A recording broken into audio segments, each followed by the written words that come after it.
হয়ে গিয়েছে, ওনার চেহারা এত সুন্দর ছিল, জুলাইখা নিজেই ইউসুফের প্রেমে পড়ে গিয়েছে। নাউজুবিল্লাহ পড়েন।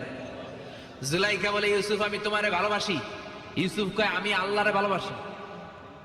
জুলাইখা বলে, ইউসুফ আমি তোমার সাথে প্রেম করতে চাই। ইউসুফ বলে, আমি কার সাথে প্রেম করতে চাই? প্রেমের কথা কি বললেই হয়? বেটা বলে হইতে হবে না? প্রেম তো চরের জমি নয়, জবরদখল করে হয়। প্রেমের দখল নিতে হলে প্রেমেই নিতে হয়, ঠিক কি না? জুলাইখা বলে, আমি তোমারে ভালোবাসি, আমি তোমার প্রেমে হাবুডুবু খাই। ইউসুফ বলে, আমি কারে ভালোবাসি? কোনোভাবেই ইউসুফরে রাজি করাতে পারে না। জুলাইখার একটা দাসী ছিল, দাসীর নাম কালিমামা।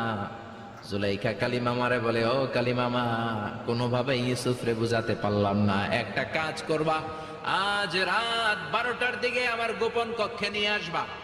ওই গোপন কক্ষে যেতে বড় বড়